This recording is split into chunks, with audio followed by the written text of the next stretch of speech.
So Pride Month is sort of a tricky topic, and that would be because of the fact of how people do scrutinize it. People do go and say shouldn't exist. Why do we need to celebrate this? Why does there need to be a month to recognize it? Why not just a day? Or some people just outright don't want it to be at all there. And I think it makes sense historically, for the purpose of remembering, as well as the fact of make people know that they're not alone, that it's not wrong, and everything, to have it at, how it is, Pride Month. And that goes as well for like African American History Month, or with the Pacific Islander, Asian American Pacific Islander Month, and also like Disability Pride Month. Just all those sorts of things. It helps people know that they are not alone, they are not wrong, they're not bad. If there's nothing necessarily wrong with them, it might just be maybe in the case of like, the only way there'd be anything wrong would be in disabilities, how someone maybe was born blind, and it's who they are though. There's nothing wrong with them. It's just the luck they were given, or the events that have happened that caused them to be where they are then. And that's what's good about the different months, But, this video is specifically about Pride Month, so just center more on that. I wanted to go and talk about my experience with Pride. And first off, I've never been to a Pride event. I've never been to any of those sorts of things, since I kinda can't, but I know that when it comes to me figuring out what I am, who I am, the last year and a half or so has really helped me with that. If not, then maybe 2 years, if I want to be a bit more generous on that time frame. And this all started especially with me trying to figure out what I am, I think 3 years ago. What kind of kick-started it? And around 3 years ago is when I was first getting with my significant other. As well as that, these issues that, especially for gender, but both for sexuality and gender, I have had since I was younger, and it never really fabricated or remedied itself in a way for me to know what it was until way later. So, in the case of, first I'm going to talk about sexuality. To outright say it, I am demi-romantic and demisexual. And for anyone that might not know what that means, it means that I have to have a deep connection or bond with someone before I would ever develop those feelings for said person. So if I just see like what someone could consider handsome or pretty or like sexy, Tumblr man, I don't know, just anyone that someone would traditionally find very attractive and maybe swoon over because of how they look, I'm not gonna care. Or I might be like, oh, they're built well, but I'm not attracted to them. Same romantic wise. The issue with romanticism, though, if that's the right word to use, is that I have very rarely felt romanticism, but I've only ever felt it for my significant other. So I would going to say I am demi-romantic because of the criteria there, And beyond that, I found this out because of me being kind of confused with crushes and how those stigmas and preconceived notions are developed when you're younger, whether it be through media of, oh, that girl has a crush on you, or, ooh, that guy really likes you, that's why he's teasing you, which sometimes gets stemmed into, oh, if they're bullying you or making fun of you, they actually might like you, which is a pretty bad idea to think of because, a lot more people get prone to bullying that way. But I had different crushes, or quote-unquote crushes, from elementary primarily to once really in junior high, and then into high school once I ended up getting an actual crush for my significant other, who had known enough by that point to develop an actual crush, even though I knew the other ones for a long time or so, It made me realize those feelings I had prior that I thought were crushes because of how they were stigmatized in the media and everything and around me were not crushes. They were my deep wanting of being closer friends with them. which did cause some confusion, especially with myself, and making me feel terrible or gross, or like, why am I developing a crush for my best friend when in reality they're my best friend and I want to be best friends with them, which could be, you know, tricky, especially for an elementary school kid to understand.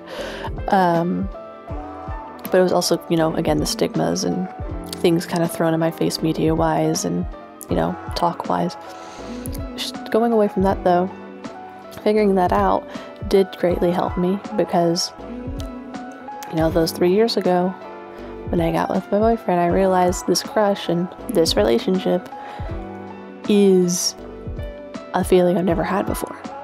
And not this is the perfect relationship, fairy tale ending, but I just know what I am now, because it cements so good and well. That is how I think, that is how I feel, that is how my brain works. I can see someone with attractive features, like aesthetically pleasing, and go, well, here's the thing. They might look pretty, but it's not pretty where I'm like, ooh, it's a pretty guy, I want to kiss him. It's oh, they're pretty.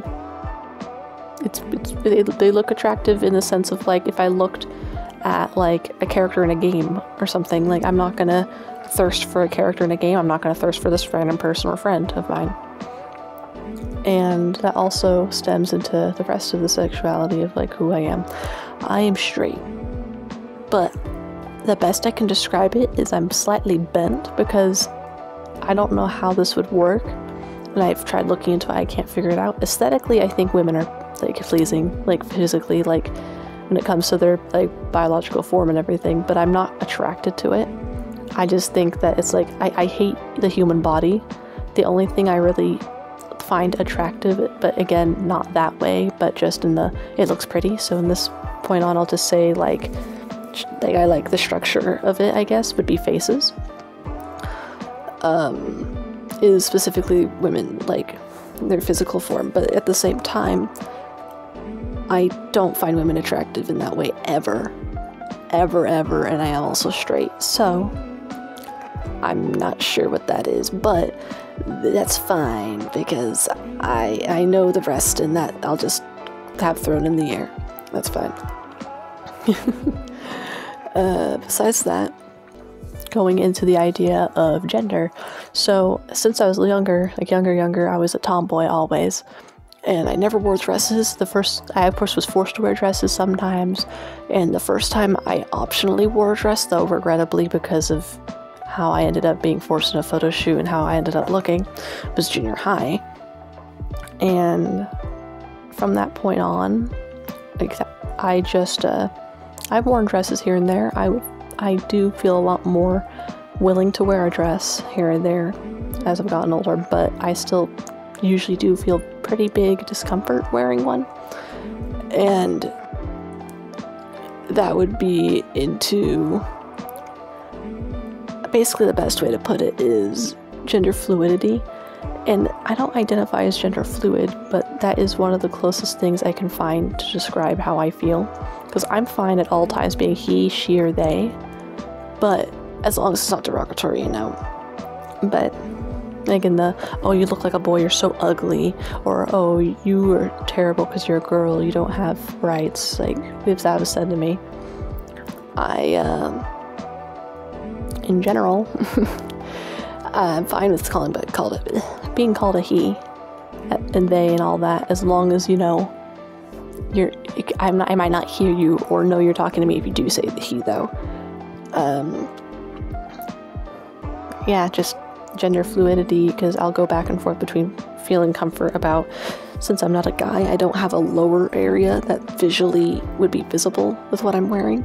It would be the top, and so I'll have here, like, it goes in and out of me feeling discomfort for having, you know, woman anatomy up top versus being fine with having it, but never really, oh, I'm so happy I have it. So I feel like if I was to go towards it, it'd be more like intermediate, like gender neutral and male. Like those are the two I kind of go between the most. but I am a girl, of course, and I feel more comfortable saying non-binary due to the fact of it's simpler, and the fact I go by all pronouns at all times. It makes a lot more sense, you know? And also recently when doing these drawings, for example, I found a better term would actually be demigender, for specifically how I feel, because it seems a lot closer, but it's still kind of on the line with like gender fluid, where it doesn't fully describe it enough, it feels like. So in short, I am a demi-romantic, demisexual, straight, non-binary woman. And that sounds weird. I'm glad I found out me, and that's why I'm being open about it now. But I'm just glad to be me, you know? And I hope other people can come out, that they're like, whether it be come out of the closet or just be happy with who they are and not feel like there's something wrong with them because maybe they don't understand fully, because they just don't have the resources to look into it, or they've been scrutinized, or just the whole idea of them being different is scrutinized. I just hope that people can go and figure that out for themselves and find out who they are without feeling wrong about it, you know? And yeah, I just don't know what else to say. I mean, you can continue watching for the art, you can sit here in silence watching it. Maybe I'll put some background music or behind this talking, so whenever I stop talking, you can hear it. Either way, I'm glad that if you watched, and thank you very much. I do hope you have a good day. And this was late for Pride Month, but I wanted to make sure it was all good. See ya.